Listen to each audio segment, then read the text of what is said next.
Welcome to Week 11's lecture. Last week, we talked about reducing a project duration using the cost-time duration graph, as well as learning about being an effective project manager. This week, we'll tie that together as we learn about managing project teams. For this week, we'll be talking about Chapter 11, Managing Project Teams. The magic and power of teams is captured in the term synergy, which means working together. There's positive and negative synergy. Both positive and negative energy can be used to describe a team. Positive synergy is defined as the whole is greater than the sum of the parts.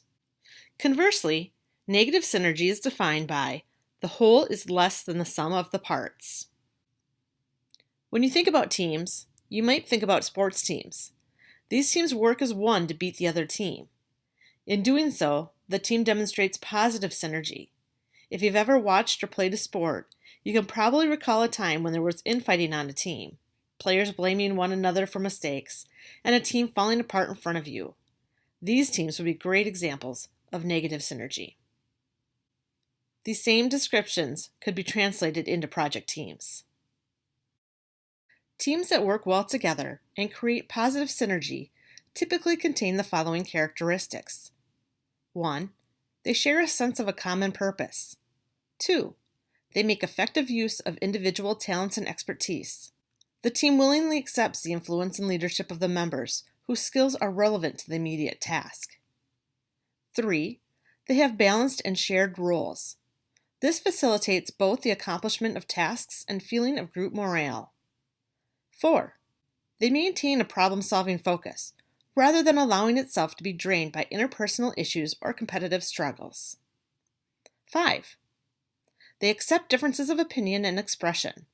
Differing opinions don't cause fear, but are instead encouraged. 6. They encourage risk-taking and creativity. Mistakes are treated as learning opportunities, rather than a chance to blame and punish. 7. They set high personal performance standards. The team members encourage each other to be and do their best. 8. They identify with the team. They see the team as an important source of both professional and personal growth. High-performing teams become champions, exceed customer expectations, and get projects done ahead of schedule and under budget. They trust each other and depend on one another. One of the most popular models for describing how teams develop is the 5-stage team development model. The first step involves forming. This is the initial stage where team members meet and learn about the scope of the project. They determine ground rules for operating and establish expectations and behavior. This stage is completed once the members begin to think of themselves as part of a team. Storming is the second step.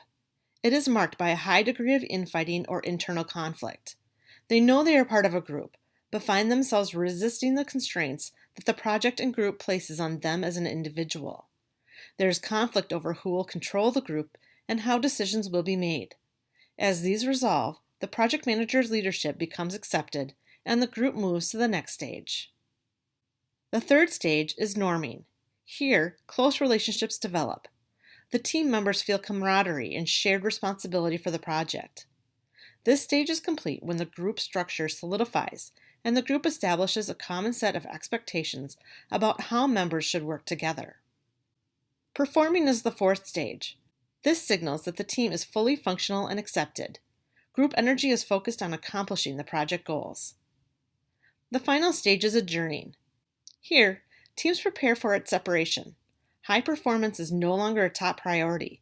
Instead, attention is focused on wrapping up the project.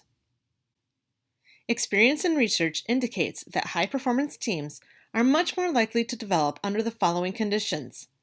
See the list above and in your text. In reality, most project managers rarely receive a project that meets all of these conditions. The punctuated equilibrium model of group development suggests that groups do not develop in a consistent, linear sequence as the 5-stage team development model suggests. This model suggests that the timing of when groups form and actually change the way they work is highly consistent. Each group starts with a unique approach to accomplishing its project. This phase, phase 1, continues until one half of the allotted time for the project completion has expired. At this midpoint, a major transition occurs, which includes abandoning the group's old norms and behavior patterns, and the emergence of new behavior and working relationships that contribute to increased progress toward completing the project. The last meeting is marked by accelerated activity to complete the project.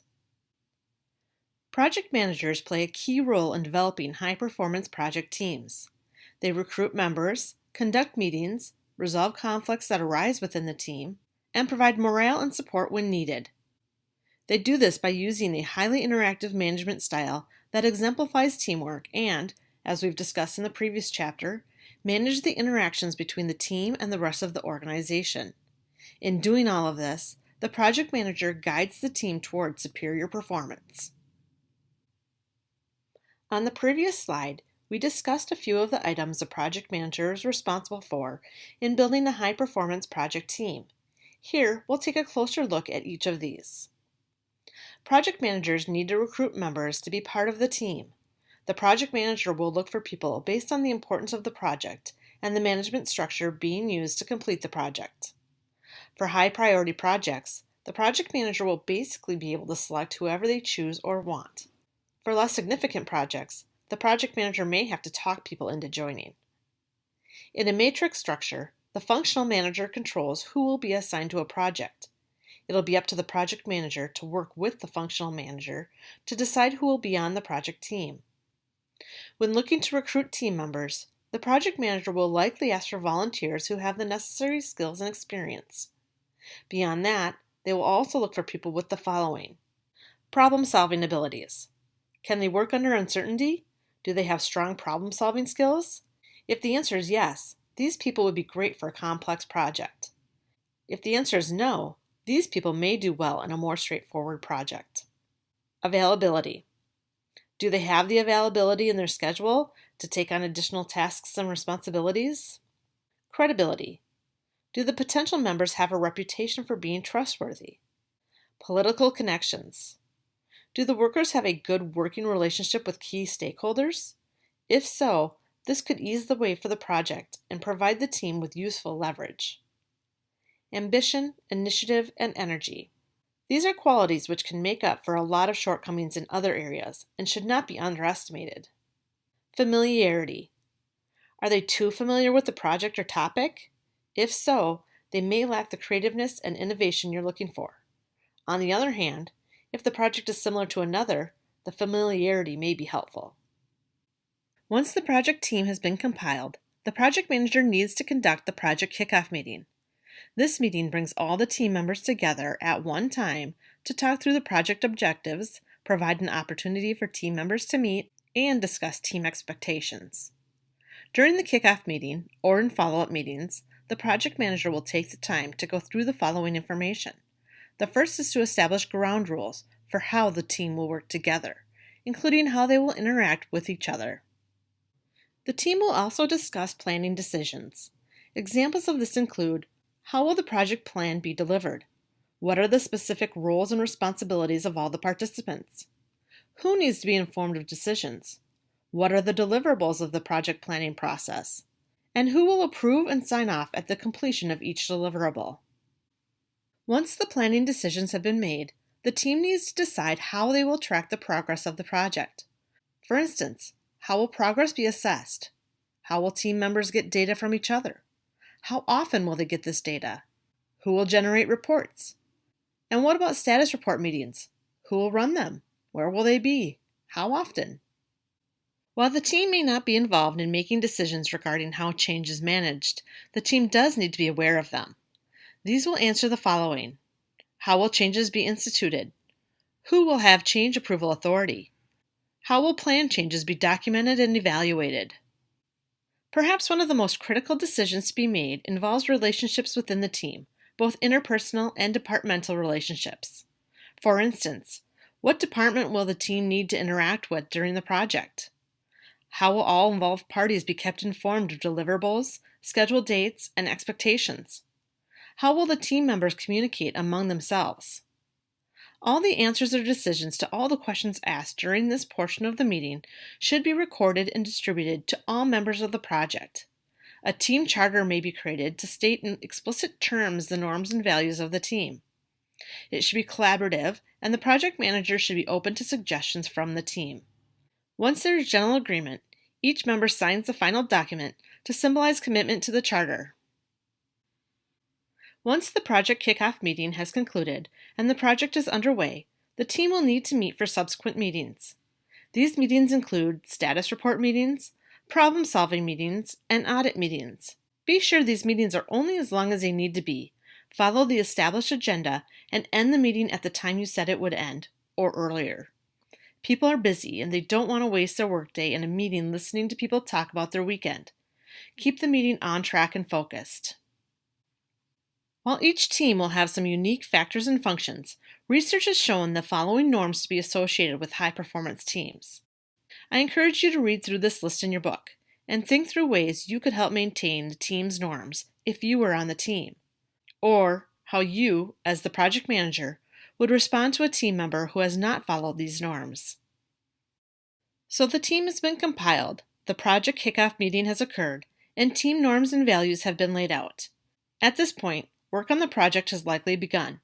It is up to the project manager to make the team as tangible as possible to the team members, who likely are also working on their daily tasks as well as the project. This can be done through team meetings, co-location of team members, team names, and establishing team rituals. The first is effective use of meetings. Periodic project team meetings are an important way to communicate project information. They also help solidify a team's identity and allow the project team members to see that they are not working alone, but with several or many others working towards a common goal. Next is co-location of team members. Having your team work in a common space is a great way for them to establish a team identity. However, this is not always possible. In those cases, establishing a project office, sometimes known as the project war room or clubhouse, can be useful. These spaces contain the most important project documentation, and the walls are often covered with Gantt charts, graphs, and other project-related material. One project I work on had a dedicated project war room. The room had a radio, large whiteboard for brainstorming, motivational posters, candy, and a foosball table. It was a place where the team members could gather and talk through the issues of the project or blow off a little steam.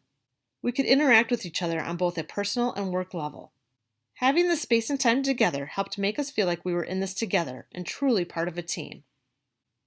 Another way to help establish a team identity is to create a project team name. In addition to a catchy name, a logo could be created. This should be a team effort with input from all team members.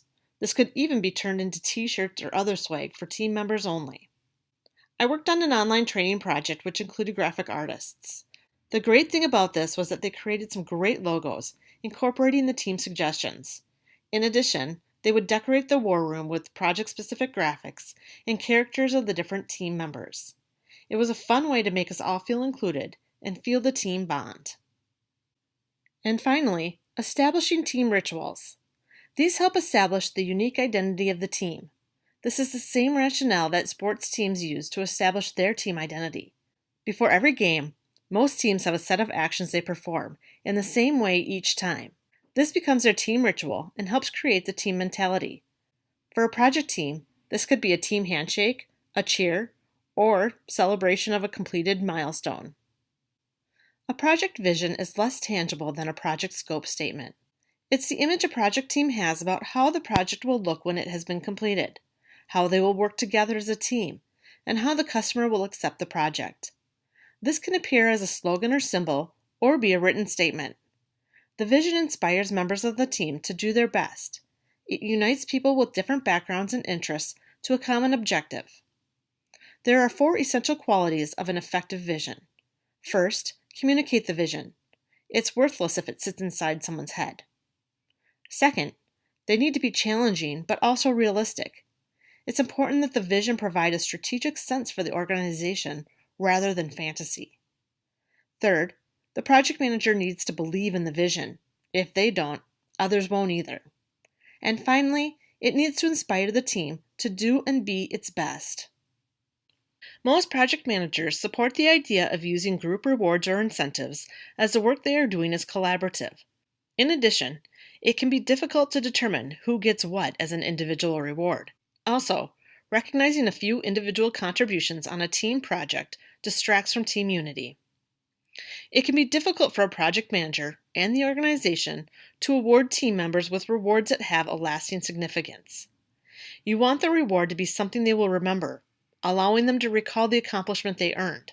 There are times when a project manager should reward individual performances. There are several ways in which this can be done. Letters of commendation. These letters can be sent to their supervisor to be put into their personnel files and reviewed during the worker's annual review. Public recognition for outstanding work. Perhaps there's an MVP for each week or a highlighted team member announced at each status review meeting. Job assignments. When a worker's performance is exceptional or they go above and beyond, the project manager has the ability to reward them with a desirable job assignment. Flexibility. If workers have demonstrated they are trustworthy and have been working hard on the project manager might reward them with flexibility. This could mean working from home when a child is sick, or letting a mistake go as just that, a mistake. It can be difficult for a project manager to remember that their job is not to make decisions for the group, but it's to facilitate the discussion within the group so the group can reach a consensus on the best solution. This doesn't mean everyone approves of the decision, but that they all think it was the best solution given the circumstances. Facilitating group decision-making involves 4 major steps. Problem identification. As the project manager, don't state the problem in terms of choices. Instead, identify the underlying problem. This allows group members to brainstorm alternatives, not just choosing among them. One way of defining the problem is to consider the gap between where the project is, the present state, and where it should be, the desired state. The group must find one or more ways that will change the present state into the desired state. Generating alternatives. Once there is general agreement regarding the problem, the next step is to generate alternative solutions. The alternative solutions should be recorded on a whiteboard or flip chart. No one is allowed to criticize suggestions.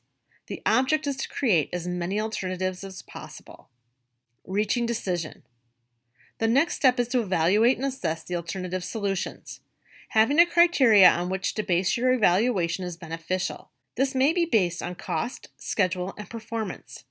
During this time, the project manager works to build consensus among the group. Using questions, the project manager moves the group into a meeting of the minds as to what solution is best for the project. And follow-up. Once the decision has been made and implemented, the team needs to find the time to evaluate how effective their decision was. Conflict and disagreements are natural within a project team. During the life of the project, participants will disagree over priorities, allocation of resources, the quality of work, and so on. The sources of conflict will change as the project moves through its life cycle.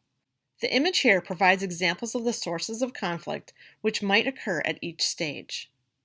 During the defining phase, the sources of conflict are likely to involve priorities, administrative procedures, and schedule. During the planning phase, they are likely to remain priorities, schedules, and procedures. However, it also introduces the following sources of conflict: technical requirements and workforce decisions. During the execution phase, friction arises over the schedule slipping, technical problems, and staffing issues. Tensions rise as milestones become more difficult to meet.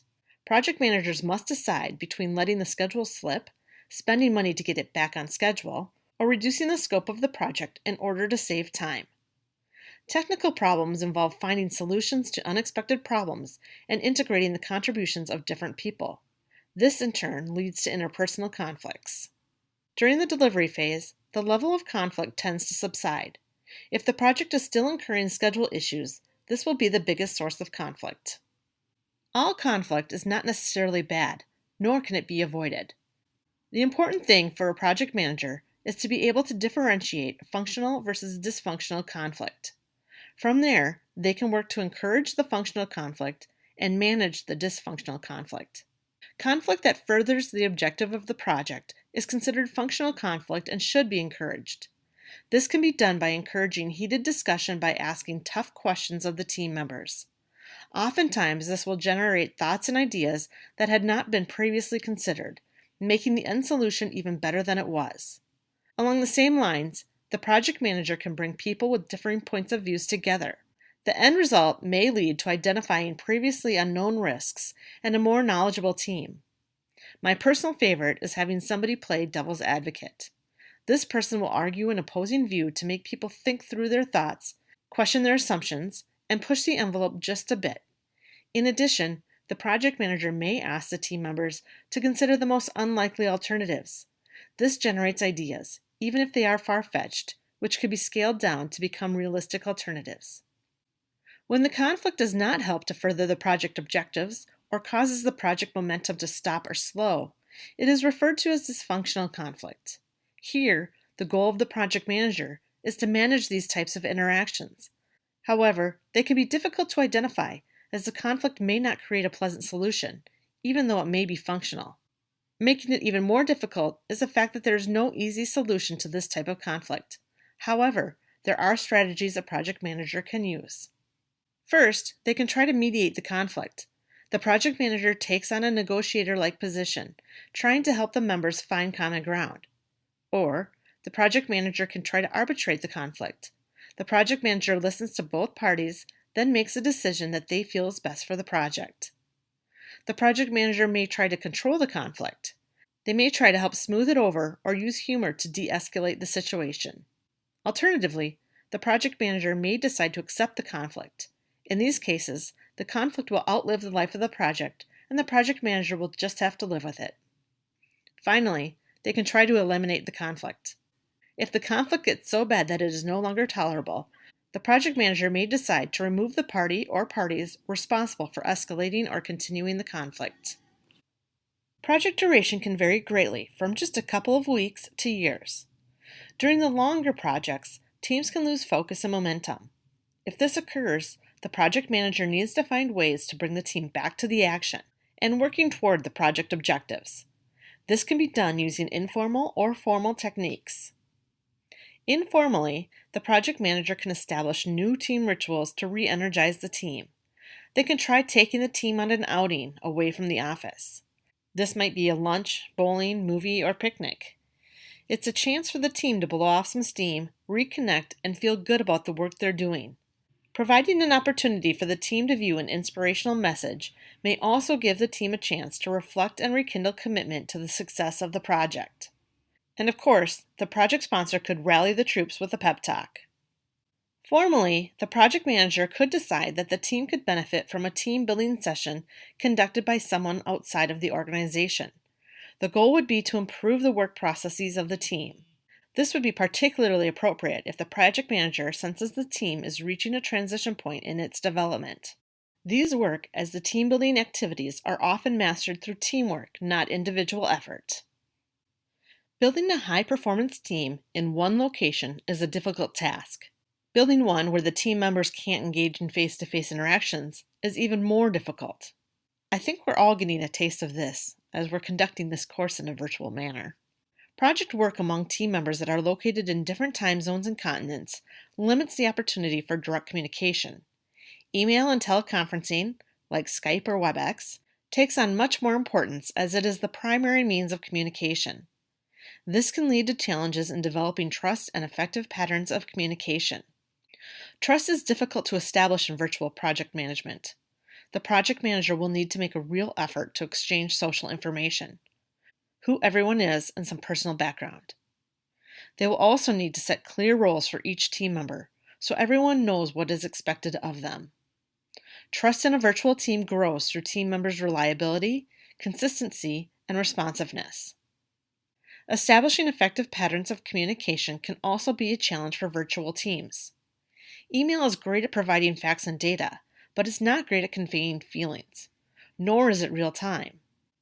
To help the team establish the patterns of communication, the project manager can establish guidelines for when to email, when to use electronic bulletin boards, when to use video conferencing, when to use conference calls, and when to fly to meet each other. The project manager must also keep team members informed of how the overall project is going. Using web-based sharing software allows the team to store all necessary documents in one place and be accessible by anyone at any time. In addition, the project manager needs to be sure the team knows how to get in touch with one another. They can't let the team members vanish. Establishing a code of conduct to avoid delays can also be an effective strategy for communication. This helps identify what, when, and how information will be shared, as well as how and when it will be responded to.